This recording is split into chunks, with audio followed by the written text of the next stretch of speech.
بسم الله الرحمن الرحيم الحمد لله حمدا كثيرا طيبا مباركا فيه الحمد لله الذي بنعمته تتم الصالحات وأفضل الصلاة وأتم التسليم على سيدنا محمد وعلى آله وصحبه أجمعين.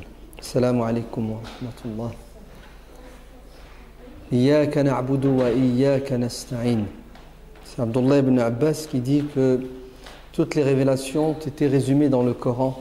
Et le Coran lui-même est résumé dans une sourate qui s'appelle la Fatiha. Et la Fatiha se résume à ce verset Iyyaka na'budu wa iyyaka nasta'in. Et regardez la subtilité de la langue coranique. Le verset ne dit pas na'buduka, c'est-à-dire nous t'adorons toi, Dieu.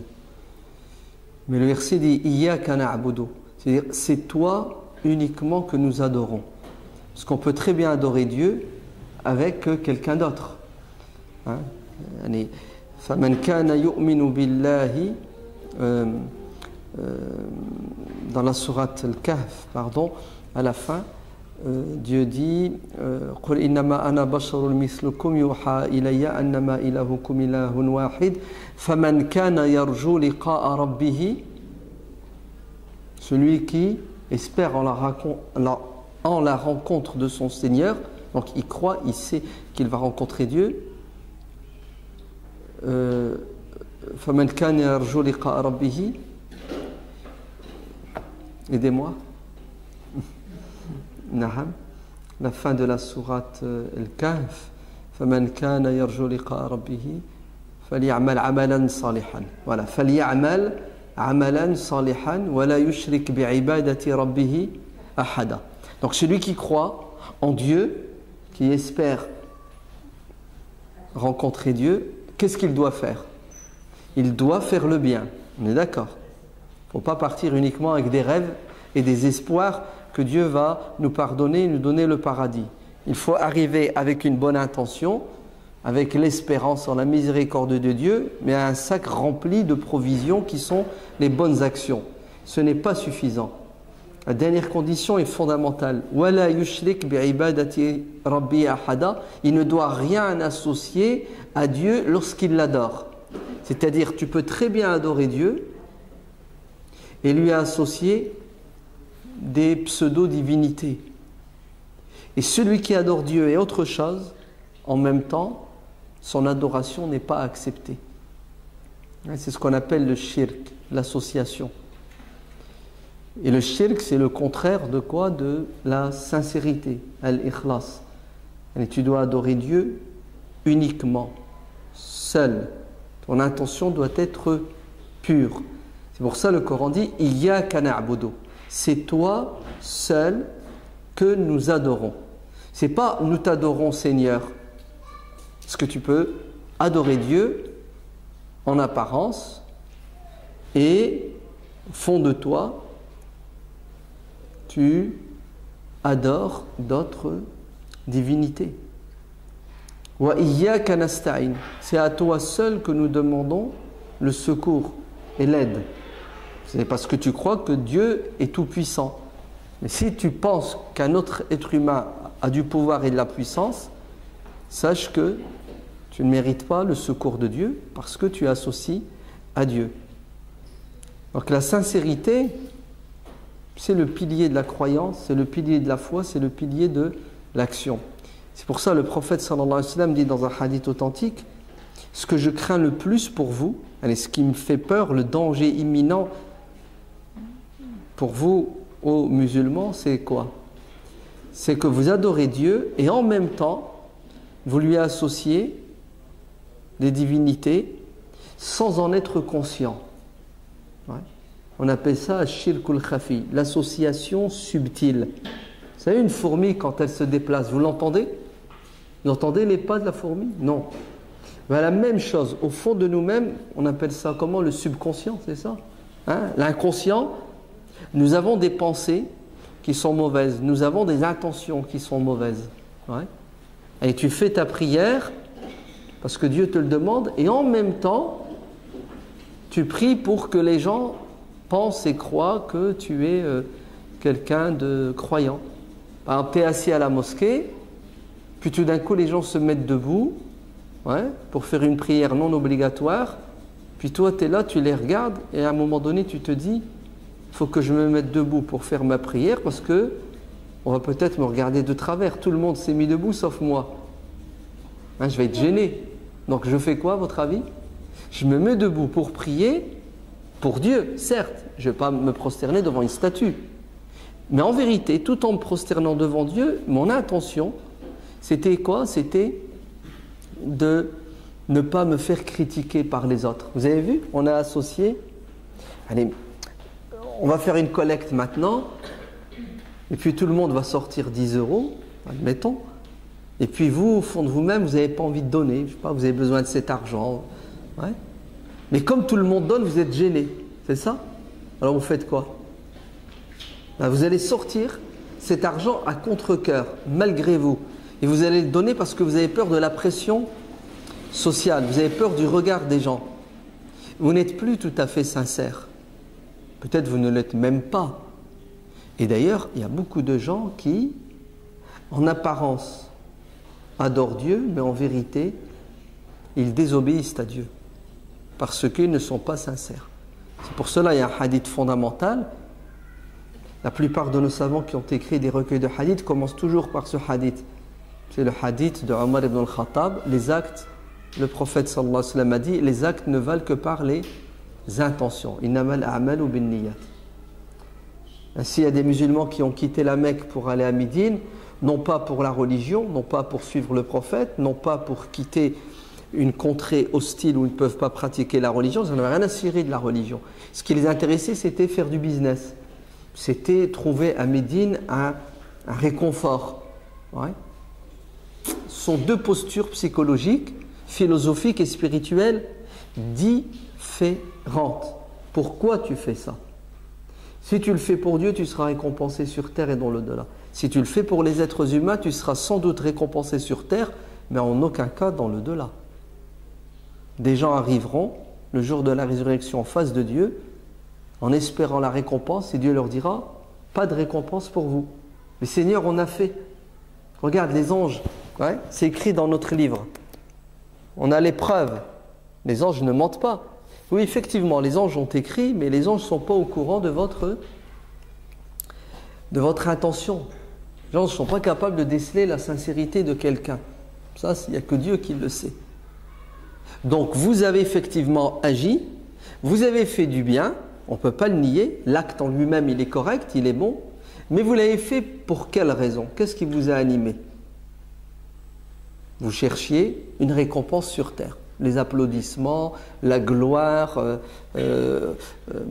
l'agrément des gens, peu importe. Mais en tout cas, sachez que ce que vous vouliez sur terre, vous l'avez eu. Pourquoi vous demandez à être payé 2 fois? C'est pas honnête, c'est pas juste. Ouais. Vous ne l'avez pas fait pour moi. Si vous l'aviez fait pour Dieu, ben moi, Dieu, je serais juste avec vous, je vous paie, je vous donne votre salaire. Mais vous travaillez pour quelqu'un d'autre et vous venez me demander, moi, qui n'ai pas été votre patron, de vous payer. Vous allez où là? Allez, vous passez à la trappe, votre récompense, vous l'avez eue sur terre. Vous allez me dire, c'est méchant, la personne, elle a quand même fait du bien. Pourquoi est-ce qu'elle ne serait pas récompensée? Vous vous trompez, la personne a été récompensée. Elle a été récompensée sur terre. Elle était dans le livre des Guinness. Elle livre des records. Elle était heureuse, elle était contente. Ouais. Elle est passée à la télé. Ouais. Elle a eu une bonne réputation. Je sais pas, elle a gagné un prix 1000 €. Non, la personne, elle a été récompensée. Et soyez juste. Si vous voulez que Dieu vous récompense, il y a des conditions. Ouais. Je suis votre patron. Vous allez travailler comme je veux, moi. C'est quoi la différence entre les deux postures, puisque les deux personnes sur terre font le même geste, le même acte? Ouais. Celui-ci va donner 100 € avec l'intention de plaire aux gens, de se faire plaisir. L'autre donne 100 € pour donner à Dieu, pour le pauvre. Les 100 € ont la même odeur, la même couleur, n'est-ce pas? La différence, écoutez bien, elle est fondamentale. Moi, quand je donne pour Dieu, je n'attends rien du tout des êtres humains. C'est-à-dire, je donne, quelles que soient les circonstances et les conditions. C'est-à-dire, tu me remercies ou non, je continuerai à te donner. Mieux, je suis capable, même si tu m'insultes, tu me fais du mal, à te donner. Regardez. Abu Bakr Siddiq radiallahu anhu a une fille qui s'appelle Aïcha, qui va devenir l'épouse du prophète sallallahu alayhi wa sallam. Ça va? Vous êtes au courant? Très bien. Les hypocrites de Médine vont accuser Aïcha d'adultère. Elle a trompé le prophète. C'est la pire des accusations à l'encontre d'une femme chaste et vertueuse. On est d'accord? Ça va faire un tollé dans la ville de Médine. Les hypocrites sont heureux. La réputation du prophète est entachée, celle de sa femme aussi. Ça arrive aux oreilles d'Abou Bakr. Abou Bakr est touché, blessé. La fin de l'histoire, c'est que Dieu va révéler des versets du Coran pour innocenter Aïcha en disant que c'est une arnaque, c'est un mensonge. Très bien. Parmi ceux qui ont parlé, qui ont dit du mal de Aïcha, qui ont sali l'honneur d'Abou Bakr lui-même, puisque c'est sa fille, vous savez qui? Un proche d'Abou Bakr qui s'appelle Mistah. Et ce proche d'Abou Bakr était un nécessiteux. Et qui c'est qui le prenait en charge, qui lui donnait de quoi vivre? Abou Bakr lui-même. Quand Abou Bakr découvre et apprend que cet homme qu'il a toujours nourri, qu'il a toujours entretenu à Médine, sur sa fille, réaction humaine d'Abou Bakr, c'est « je te coupe les vivres ». Tu es vraiment quelqu'un de malhonnête. Attends, un peu de reconnaissance, ouais, ne serait-ce que par respect pour moi et puis pour tout le bien que je t'ai fait. Donc Abou Bakr va réagir en disant « Mistah n'aura plus le droit à ma générosité ni à ma bonté, je lui ai fait du bien, il m'a rendu le bien par le mal. » C'est humain ou c'est pas humain? C'est naturel. Mistah a craché dans la soupe. Regardez ce que le Coran dit. Des versets du Coran sont révélés pour dire وَلَا يَأْتَلِي أُولُو الْفَضْلِ مِنْكُمْ وَالسَّعَةِ, que ceux qui parmi vous ont les moyens et qui sont bons et généreux, donc le verset parle de qui? D'Abou Bakr, ouais, ne se privent pas d'aider ceux qui sont dans le besoin. Même si c'est ces gens-là, ouais, à un moment donné, commettent des erreurs. Vous savez ce que va dire Abou Bakr? C'est bon, j'ai compris Seigneur, je vais continuer à l'aider, bien qu'il se soit trompé, parce que, regardez ce que Aïcha dit. Un jour on lui a fait la remarque, on lui dit Aïcha, pourquoi quand tu donnes une pièce, tu parfumes cet argent? Elle prenait les euros, puis elle mettait un peu de musc avant de le donner à un pauvre. C'est ce qu'elle a dit. Allez, aujourd'hui, on traduirait ça en papier cadeau. Ouais. Ouais. Tu prends ce que tu veux donner, tu l'embellis, tu l'offres. Elle a dit, parce que cet argent, je le remets, où ça? Dans la main de Dieu. Et oui. Et Dieu est bon, et il n'accepte que ce qui est bon. Jusqu'où elle va? Vous savez la posture? Et d'ailleurs, vous savez ce qu'elle faisait? Quand elle voulait donner de l'argent à quelqu'un, elle tendait la main avec la pièce. Hein? Vous savez, comme le pauvre, il tend la main, il fait la manche. Et il attend ce qu'on lui mette dans son bec sa portion. Ben, Aïcha, elle fait le contraire. C'est elle qui tend la main et le pauvre prend la pièce. C'est l'inverse. C'est ce qu'elle a dit? Écoutez bien. Hein? Elle a dit, c'est moi qui ai besoin de lui. C'est moi la pauvre. C'est moi qui suis en position de faiblesse. Et en vérité, ça donne quoi ça? Dieu dit dans le Coran, qawlun ma'roufun, des belles paroles que tu vas dire à un pauvre qui vient te demander de l'aide, du style, excuse-moi mais j'ai pas les moyens. Cette belle parole de réconfort, une invocation que tu vas faire pour ce pauvre, est meilleure, écoutez bien, que le fait de lui donner en lui faisant montrer que tu es supérieur à lui, qu'il t'est redevable de quelque chose. C'est-à-dire quand tu fais du bien, tu peux blesser la personne si tu t'y prends mal. Ouais. C'est-à-dire que tu fais ça avec arrogance. Tu fais ça avec condition. Tu attends à ce que la personne à qui tu as fait du bien te rende ce bien-là de mille et une façons, ne serait-ce que des applaudissements, des remerciements ou un service.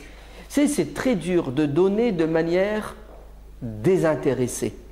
L'imam al-Muhasibi dit « Je vais te prouver à plus B que tu n'es pas sincère quand tu donnes. Je vais te le prouver. » C'est un fin psychologue. Regardez ce qu'il dit. Il dit l'exemple de quelqu'un qui est chez lui, son frère vient frapper à sa porte et lui demande de l'aide. « S'il te plaît, est-ce que tu peux me prêter ta voiture? Je dois faire une course, la mienne est en panne. » Tu fais quoi? Tu prends les clés, tu lui dis tiens. Il s'en va, il fait ce qu'il a à faire, il te ramène la voiture. Qu'est-ce que fait la personne? Elle vous remercie. Barakallahu fik, c'est très gentil.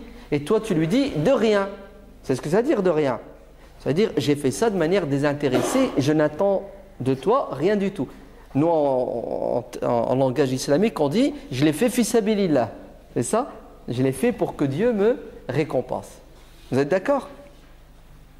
20 ans plus tard, tu vas frapper à la porte de la même personne et tu lui demandes « S'il te plaît, j'ai besoin de ta voiture, je dois déposer ma femme à la gare, j'ai pas de voiture. Non, je ne peux pas te la prêter parce que ma voiture, elle est trop récente, j'ai peur que tu fasses un accident. » Bref, le mec, il t'envoie bouler. Vous savez ce qui se passe au fond de vous-même? Une information qui remonte à la surface. C'est plus fort que nous. Laquelle, à votre avis? Oh, le traître, il a oublié la semaine dernière, il y a 1 an, il y a 10 ans, il y a 20 ans, quand il était venu, il m'a trouvé et aujourd'hui, je lui demande un service. Pourtant, je lui rends toujours service. Je lui ai demandé juste un service, il a refusé. C'est fini. Cette personne ne... En fait, quand tu lui rendais service, tu lui faisais du bien. Tu ne le faisais pas tellement pour Dieu, non? C'était du business. C'était de l'investissement. Je te fais du bien en espérant qu'un jour, j'aurai besoin de toi. Et c'est échange de bons procédés.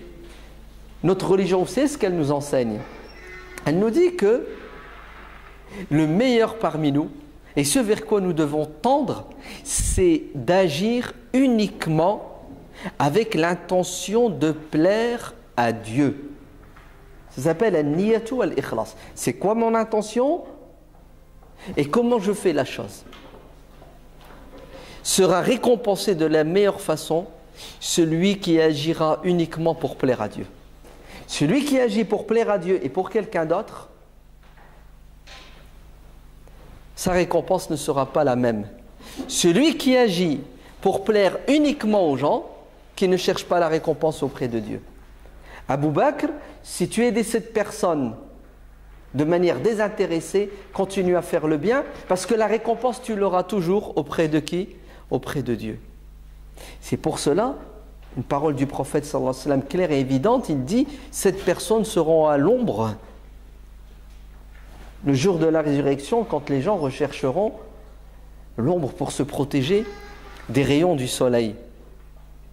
Et parmi ces 7 personnes, catégorie d'individus, quelqu'un qui donne avec sa main droite et sa main gauche n'est pas au courant. C'est une image. Hein. Et tu fais le bien et les gens les plus proches qui te côtoient ne savent même pas que c'est toi qui as donné. Tu fais ça en cachette, en catimini. Ouais. Et tu veux aider, la personne que tu aides ne sait même pas que c'est toi qui l'as aidé. Ouais. Comme ça, tu la libères de quoi? De toute pression psychologique due à ce bien que tu lui as fait. C'est quoi cette pression? Ben, je te suis redevable. Ouais. Je te dois quelque chose. Je suis prêt à accepter de toi des choses inacceptables. Quelqu'un d'autre me ferait ce que tu me fais, j'accepterai pas. Mais toi, comme tu m'as fait du bien, j'accepte. Pire, tu sais quoi? Je te vois faire du mal, dire du mal, et je ne te condamne pas. Parce que tu as acheté mon silence avec quoi? Avec le bien que tu m'as fait. Vous avez vu? L'islam nous enseigne, donne avec ta main droite, ta main gauche n'est pas au courant. Ouais. L'anonymat pour préserver la sincérité. C'est pour ça, les gens, À Médine, les pauvres avaient l'habitude, les vendredis dans la nuit, la nuit du jeudi et le vendredi matin, de trouver au pas de leur porte un sachet de plastique avec de la nourriture dedans, de la farine, des dattes. Et ça toutes les semaines. Et c'est Papa Noël qui passe, qui dépose. Alors c'est qui Papa Noël? Ils vont le savoir et le découvrir quand la personne sera décédée. Quand la personne va mourir, le jeudi soir d'après, ils n'ont pas trouvé de nourriture. Et là, ils en ont déduit que c'était Zayn al-Abidin, Ali ibn al-Hussein ibn Ali ibn Abi Talib, qui avait une coutume, une habitude. Il attendait, il préparait ses sacs, ses sachets, ses colis alimentaires et il les déposait aux portes des veuves dans la nuit noire pour que personne ne soit au courant. C'est fort quand même, non? Vous ne trouvez pas cette volonté de quoi? De ne pas paraître, de ne pas se montrer.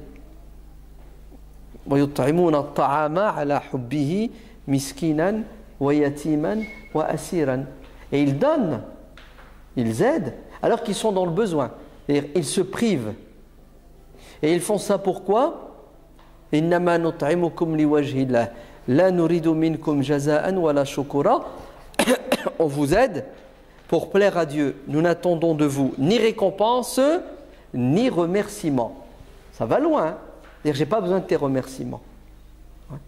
Tu me remercies ou tu me remercies pas, je fais le bien parce que je le fais pour Dieu.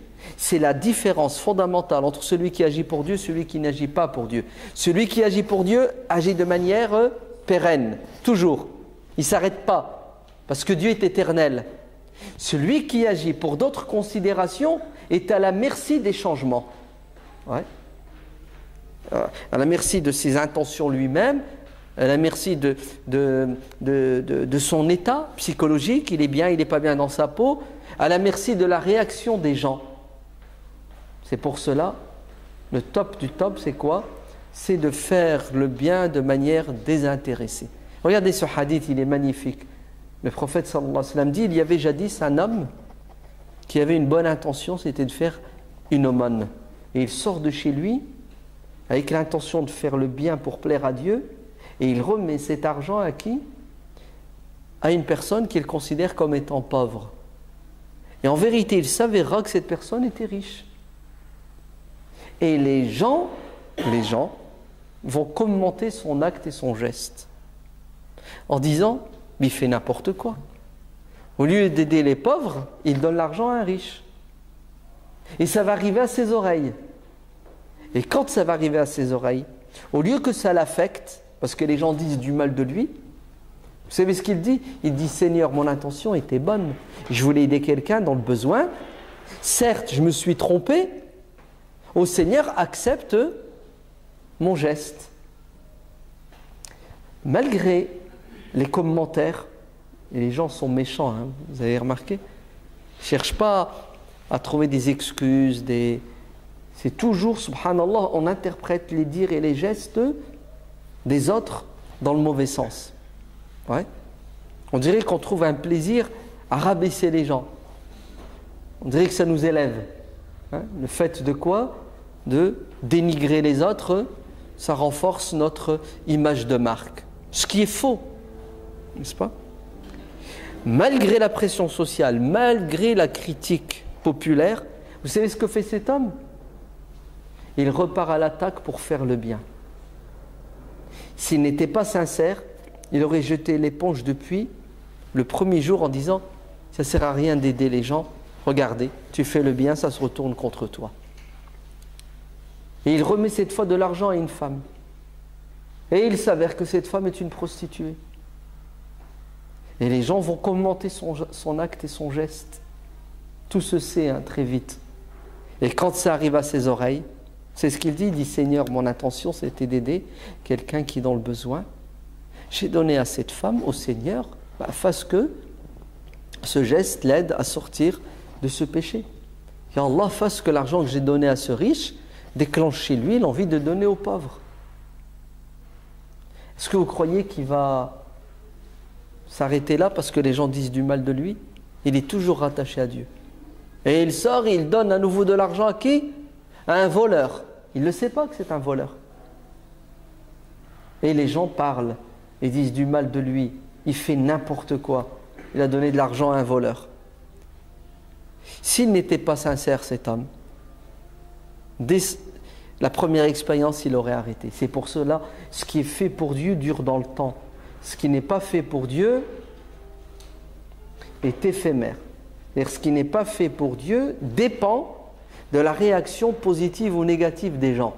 Si la réaction est négative, t'arrêtes. Si elle est positive, tu continues.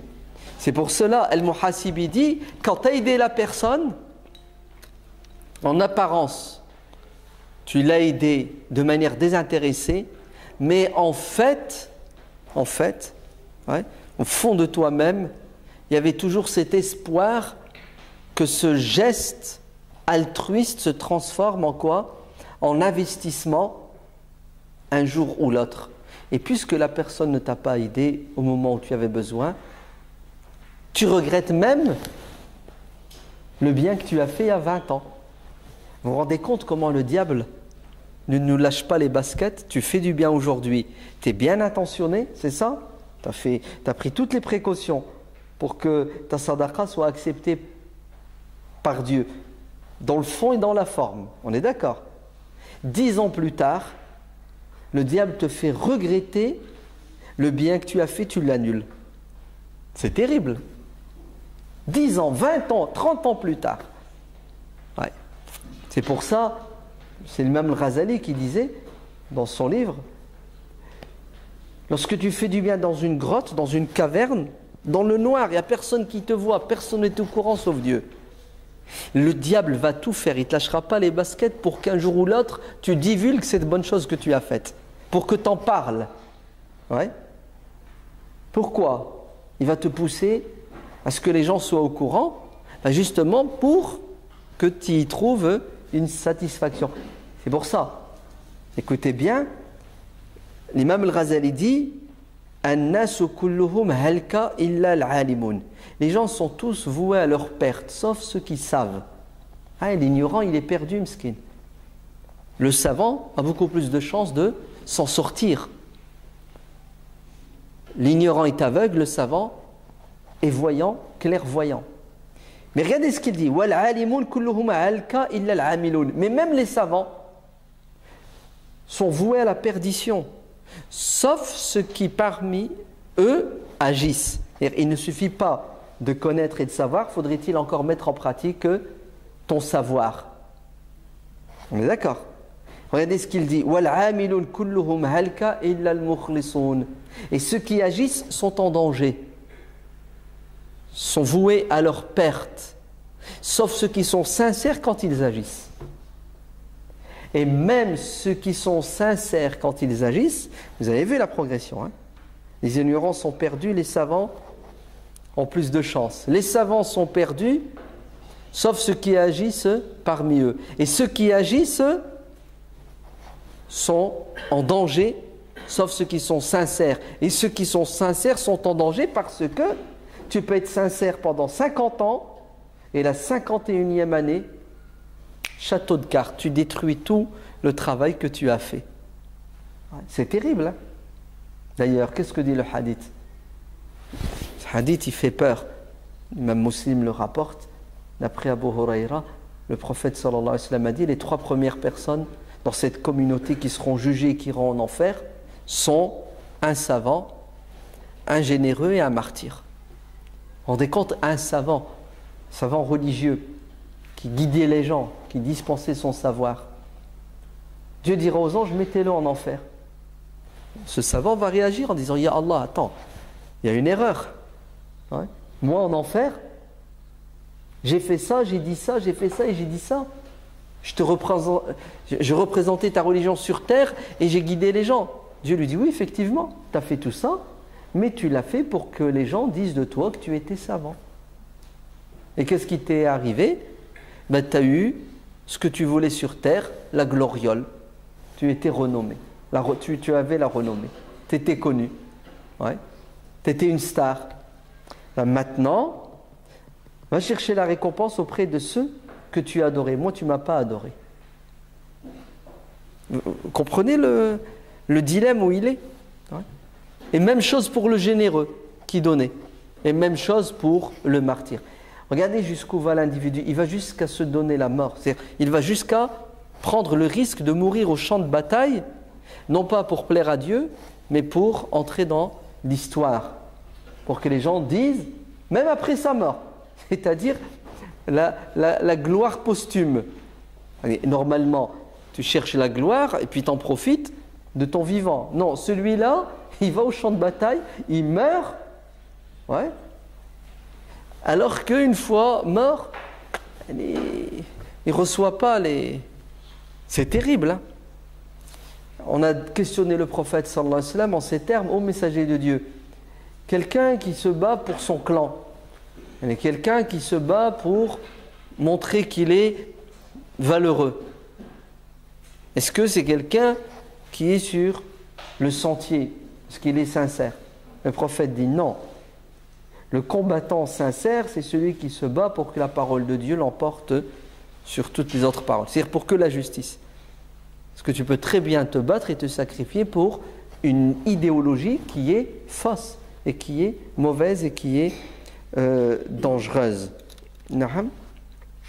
Donc la sincérité et la bonne intention, c'est fondamental dans notre religion. L'imam Muslim rapporte d'après Abu Huraira que le prophète sallallahu alayhi wa sallam a dit: Inna Allah la yanzuru ila ajsadikum wa suwarikum. Dieu ne tiendra pas compte de vos corps ni de vos apparences uniquement. D'accord? L'habit ne fait pas le moine, l'imam, le musulman, ce que vous voulez. Ouais. C'est-à-dire, on ne peut pas tromper Dieu. Dieu va d'abord sonder nos cœurs. Et si le cœur est pur, le reste suivra. Si le cœur n'est pas pur, ce n'est pas avec les artifices, l'accoutrement que tu t'en sortiras. Ce hadith, il est fondamental. Lan yanalallaha quoi? Luhumuha wa la dima'uha walakin yanaluhu at-taqwa minkum. Vous savez, quand vous faites don, par exemple le jour de l'Aïd, une partie de votre mouton, vous le donnez, ouais, en aumône. Dieu ne tient pas compte de ce kilo de viande. Dieu tient compte de votre intention quand vous l'avez donné. Parce que vous pouvez très bien, en apparence, aider, mais en vérité, vous êtes la plus grande des pourritures. Ouais. C'est une arnaque. Vous voulez tromper les gens. Donc Dieu dit, c'est pas la viande. Dieu ne regarde pas la viande, il ne regarde pas le sang de la bête coulée. C'est qu'est-ce que Dieu regarde? Il regarde ton intention quand tu as fait ce geste. Vous allez me dire, oui, et c'est quoi l'impact de tout ça? Ben, l'impact, c'est la sincérité, tout simplement. Dites-moi, vous aimez l'hypocrisie et les hypocrites? Tous les êtres humains normalement constitués détestent l'hypocrisie et les hypocrites. Hein, c'est mauvais l'hypocrisie. Le prophète sallallahu alayhi wa sallam a dit, les pires des gens, ce sont ceux qui ont deux visages, deux langues. Ouais. Donc l'hypocrisie, c'est la pire des choses. Par contre, la sincérité, c'est ce qu'il y a de plus beau, c'est ce qu'il y a de meilleur. Donc on ne peut pas vivre dans une communauté, dans une société, et être en paix, connaître le bonheur et le bien-être, s'il n'y a pas de sincérité, s'il n'y a pas de transparence. Et il en est de même au niveau de la religion. Si vous voulez que la religion ait un impact sur vous positif, soyez sincère avec Dieu. Sinon, la religion, ça sera juste un accoutrement, un déguisement, d'accord, qui va vous permettre peut-être d'atteindre certains objectifs, mais ça ne durera pas ni sur terre, ni dans l'au-delà. La sincérité et l'intention sont tellement importantes dans notre religion que le musulman est capable d'atteindre les hautes sphères du paradis sans pour autant avoir agi énormément. Car la bonne intention compte chez nous musulmans. Le prophète sallallahu alayhi wa sallam dit dans un hadith authentique: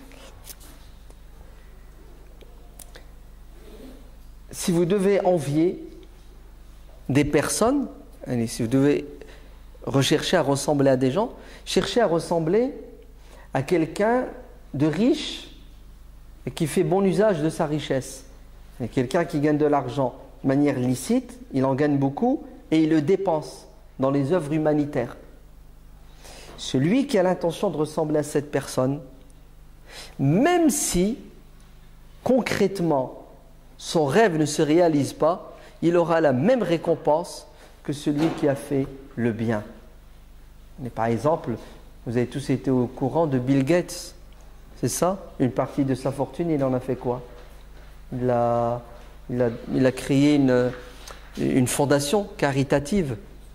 C'est plusieurs milliards de dollars. Plus de la moitié de son, Comment? Plus de la moitié, je crois. Plus de la moitié de sa fortune, il l'a légué à des associations caritatives. Bon, j'entre pas dans les détails, je ne suis pas là pour faire un procès d'intention, sa sincérité ou non, je n'ai pas les moyens ni les outils. Les conséquences, ce n'est pas ça qui m'intéresse. Mais regardez, moi quand j'ai entendu cette information, c'est ce que j'ai dit au fond de moi-même. Ah, si seulement j'avais sa fortune pour faire comme lui, avec mon intention. Vous avez compris? Et Dieu va me récompenser comme il a récompensé Bill Gates. Quand vous voyez quelqu'un qui fait du bien, cherchez à faire comme lui, rien que la pensée. Et c'est ça qui est beau dans notre religion. C'est ce qu'elle nous dit. Elle nous dit, si tu n'arrives pas concrètement, physiquement à faire le bien, énoué, pense à le faire et Dieu te récompense. Pourquoi? Parce que ça fait de toi quelqu'un de bon, de positif. Et celui qui a cette bonne intention, un jour ou l'autre, il arrivera à faire du bien. Et s'il n'arrive pas à faire le bien, au moins il ne fera pas le mal. Si vous voulez ressembler à quelqu'un, essayez de ressembler à quelqu'un qui a la science. Et il éclaire les gens, il les guide dans le droit chemin. Vous aurez la même récompense que cette personne. Dans un autre hadith, le prophète sallallahu alayhi wa sallam dit: les gens seront ressuscités en fonction de leur bonne intention. Il y a même un hadith rapporté par Anas ibn Malik qui est extraordinaire. Un homme questionna le prophète en ces termes: ô messager de Dieu, est-ce que l'amour à lui seul est suffisant dans notre religion pour pouvoir se retrouver au paradis avec des gens qu'on aime, mais on n'a pas les mêmes caractères, la même pratique? Qui parmi nous ici n'aime pas le prophète? Qui parmi nous ici n'aime pas Abu Bakr et Omar? On les aime, mais bon, on ne leur arrive pas à la cheville dans les nobles caractères et la pratique de la religion. Donc cet amour envers ces gens-là, est-ce qu'il est suffisant pour se retrouver avec eux au paradis?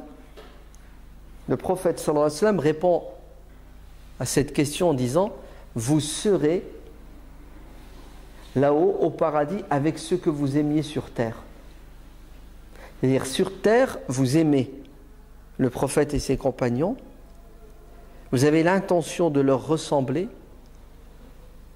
même si vous n'y arrivez pas physiquement, concrètement, Dieu vous récompensera en fonction de cette intention que vous avez. C'est beau, c'est puissant. Ouais. Et comme notre hadith qui dit: celui qui incite les gens à faire le bien, il aura la récompense du bien que les gens ont fait, bien qu'il n'ait rien fait. Si, il a quand même fait quelque chose d'extraordinaire. Il est à l'origine de cette impulsion. C'est lui qui les a incités. Mais on sera récompensé. Donc, ayez une bonne intention en permanence, soyez sincères quand vous faites et quand vous avez envie de faire et que vous ne pouvez pas faire, manque de moyens, manque de temps, et vous verrez que la plupart, comme dit le hadith, des martyrs de ma communauté sont des gens qui sont morts dans leur lit. Ils sont morts d'une mort naturelle. Ils ne sont pas morts au champ de bataille. Hein? Ils sont morts dans leur lit. Mais ils auront le statut de martyr et le grade de martyr parce qu'ils avaient la bonne intention. Leur intention, c'était quoi? C'était d'aller jusqu'à se sacrifier, se donner corps et âme pour la vérité, pour la justice. C'est beau, c'est puissant, c'est magnifique. Donc, l'intention et la sincérité sont nécessaires. Où se situe la sincérité? Elle est dans quelle partie de notre corps? Dans le cœur. At-taqwa hahuna. La piété scrupuleuse et la sincérité se trouvent ici dans le cœur, dans notre conscience, et à 3 fois le prophète insiste. Donc, c'est pas parce qu'en apparence tu arbores des vêtements de piété, astaghfirullah, je dis n'importe quoi, des vêtements de piété, mon œil, ok, que tu es pieux. C'est pas parce que tu es en train de faire des actes de piété que tu es pieux. La preuve, c'est ce que font les hypocrites. Donc, la sincérité, sa place est dans le cœur. Alors, il est évident que celui qui est sincère, il essaie de se soumettre totalement à Dieu, à travers son intention, à travers ses paroles et à travers ses actes. D'accord? Donc, c'est quoi l'idéal vers lequel nous devons tendre? C'est être sincère et avoir toujours une bonne intention et en même temps agir à la lumière de cette sincérité. Mais il y a des obstacles qui nous empêchent justement d'être sincères et d'avoir une bonne intention. Quels sont ces obstacles? C'est le neuf, c'est l'ego. Vous le connaissez celui-là, non? Il est terrible, l'ego. C'est la petite voix là, satanique que chacun a au fond de soi-même qui nous pousse justement à l'hypocrisie, à la méchanceté, à tous ces défauts qui sont inhérents à la nature humaine, mais on doit combattre.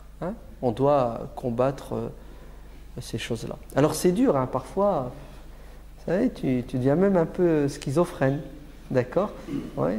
Mon Dieu, est-ce que je l'ai fait pour Dieu? Je ne l'ai pas fait, etc.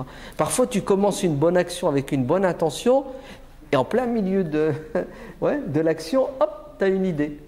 Ça, qui te vient par l'esprit, tu es court-circuité par ton ego, par le diable, etc. etc. Alors l'imam Razali, il explique bien tout cela en disant, ce qui compte, c'est l'intention du départ. Et il faut tout faire pour la garder jusque la fin.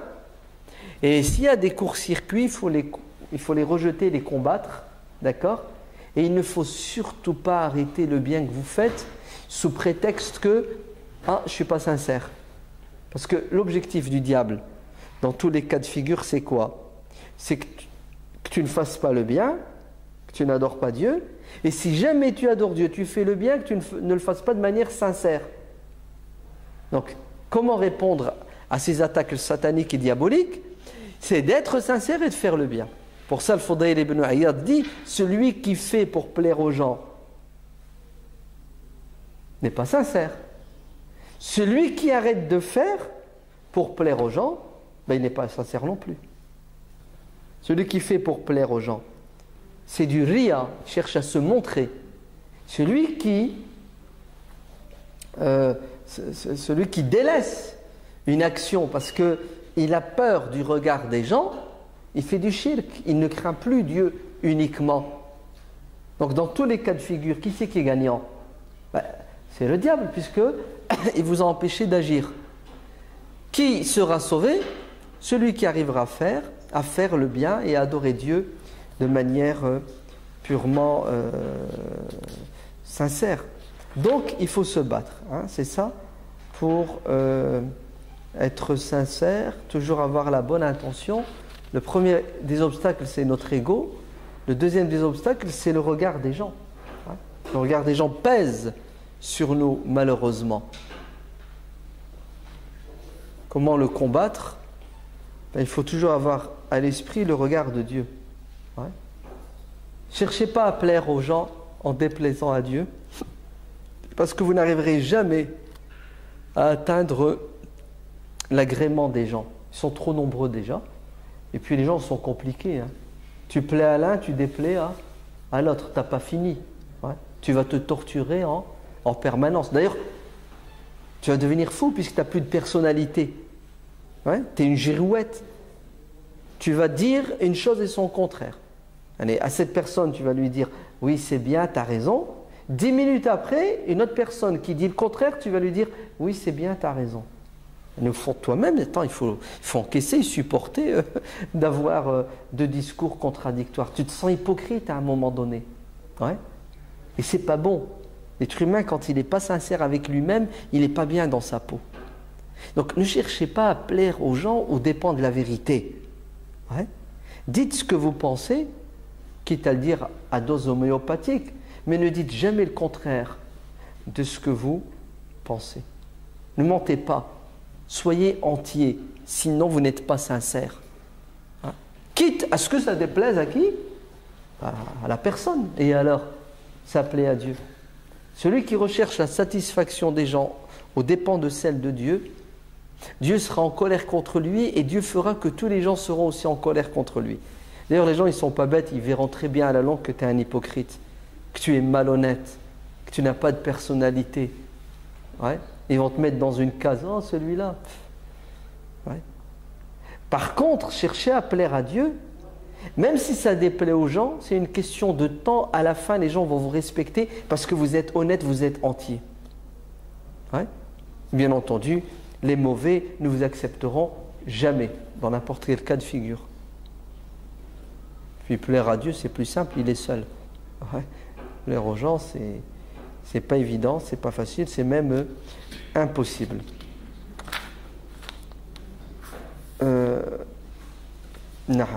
Grâce à la bonne intention et à la sincérité, on peut transformer tous nos actes du quotidien en adoration. Ouais. C'est très importante l'intention. La nourriture, le travail, hein, notre engagement social, économique, politique. Si on a une bonne intention, une sincérité, tous ces actes deviennent des adorations. C'est-à-dire, al-aada devient ibada. Hein? Les coutumes, les habitudes, le train-train quotidien se transforme en adoration quand l'intention est bonne. Vous allez me dire oui et après. Ah, c'est plus la même chose. Tu fais les choses avec sourire après. Ouais? Vous êtes bien d'accord que tous les jours, il y a des quoi? Il y a des contraintes. Ouais? Non? Quand vous vous réveillez pour aller au boulot, vous êtes heureux ou vous traitez? Non? Vous êtes dans quel... Ouais? Alors, regardez la bonne intention et la sincérité, leur impact sur l'individu. Je me réveille et je vais au travail et je ne suis pas déprimé. Je suis bien dans ma peau, voire même je vais agir et je vais bosser avec sourire. Pourquoi? Parce que je considère que cet acte que je suis en train de faire, c'est une adoration. C'est très important. Sinon, vous savez ce que vous allez faire? Vous allez faire les choses à contre-cœur et vous n'aurez pas le choix. Ouais. Vous allez à la fin en avoir marre et vous allez arrêter d'assumer vos responsabilités. Ouais. Par contre, quand tu es animé par une bonne intention, crois-moi que tu fais les choses dans le temps et tu les fais avec amour et avec plaisir. Ouais. Avec sourire. Ouais. Ça devient du bénévolat spirituel. Ça ne devient pas une corvée et une punition. C'est très important. Hein? La bonne intention, la sincérité au quotidien dans les choses de la vie. C'est pour ça qu'il y a plein de hadiths qui disent même un sourire c'est une sadaqa. Et quand tu souris, Dieu te récompense. Mais ça dépend de l'intention pour laquelle tu souris. Ouais. Et l'hospitalité, tu verses un verre d'eau, tu l'offres à quelqu'un, c'est une sadaqa. Si tu as cette intention de plaire à Dieu, ben crois-moi que tu vas en faire du bien, ouais, au quotidien. Sinon, tu deviens égoïste, avare. Ouais. Pourquoi tu veux que je t'aide? Ouais. Pourquoi toi tu m'as déjà aidé? Ouais. Laisse-moi tranquille. Et c'est vrai, c'est ce qui se passe aujourd'hui. Vous n'avez pas vu comment les gens ils sont... Ouais. Quand tu es bien intentionné, ça se voit sur tes actes, sur tes paroles. Ouais. Quand tu es mal intentionné, ça se voit aussi. D'accord? Naam. Très bien. Ben écoutez, que Dieu nous donne la sincérité, hein, c'est pas évident. Que Dieu accepte nos actes et que Dieu nous donne la force d'agir dans le bien pour le bien, parce que il n'y a pas beaucoup de gens malheureusement, vous savez, qui pensent et qui agissent de cette manière. Aujourd'hui, on nous pousse plus vers le retranchement, l'égoïsme, l'individualisme. Ouais. Il y a même des proverbes sataniques dans des sociétés musulmanes. Hein. Un proverbe arabe dans le Maghreb qui dit Maddir khair. Oh, vous avez vu? Mais il a tout de suite fini le proverbe. Pourquoi? Parce qu'il a grandi dans cette société arabe qui malheureusement véhicule des notions contraires, mais alors là, au b.a.-ba de notre religion. C'est ce que ça veut dire. Ne fais pas de bien, tu ne rencontreras pas de mal. Choqué, hein? Allez, ça implique, si tu fais le bien, tu vas automatiquement avoir un retour de flamme terrible qui s'appelle le mal. Alors, fais pas le bien, tu seras tranquille. Ouais. Il ne reste plus qu'à passer à l'étape suivante. Vous savez laquelle? Fais le mal, tu seras bien dans ta peau. C'est-à-dire, arnaque avant de te faire arnaquer. C'est fort, hein? Vous vous rendez compte jusqu'où va l'imbécilité et la bassesse? Mais c'est ça, la réalité aujourd'hui. Ouais. C'est pas vu. Oh, on a les mêmes, non? Hein? Pas vu, pas pris. Voilà. Donc tout est une question de quoi? D'intention. Hein? Pourquoi tu agis, pourquoi tu fais, pourquoi tu parles. Et plus on est sincère, plus on est bien dans sa peau et plus, Inch'Allah, Dieu sera avec nous généreux. Wallahu alam, walhamdulillahi rabbil alamin. Que Dieu nous protège. Ça va, vous allez bien? Il fait bon, hein? Ouais. On a envie d'être dehors. C'est naturel, c'est normal. Ouais. Il y a un moment pour chaque chose. Il y a un moment pour se détendre. Il faut profiter des beaux jours. Ouais. Pour faire des sorties familiales. Ouais. Prendre sa femme, ses enfants, aller dans la nature, se reposer, se détendre. Et si vous avez une bonne intention en faisant cela, vous serez récompensé par Dieu. Vous connaissez le hadith de Hudayfa, Sa'a wa sa'a. Il y a un moment pour chaque chose. Et le fait de se détendre, c'est une nécessité spirituelle pour se ressourcer, se reposer, pour revenir à l'attaque, pour être encore plus efficace. Ouais. Tout est une question d'intention. Même la détente, le repos, l'amusement, ouais. Profiter des belles choses de la vie. Si vous faites tout cela avec une bonne intention, vous serez récompensé. Donc le père de famille sincère et intelligent, c'est celui qui s'organise pour créer des moments de détente, de plaisir avec sa petite famille, avec sa femme. Et il le fait avec plaisir, ça ne le dérange pas. Au contraire, il est heureux de le faire. Parce qu'il est en train d'adorer Dieu quand il fait ça. Hayyakum Allah. Que Dieu vous bénisse.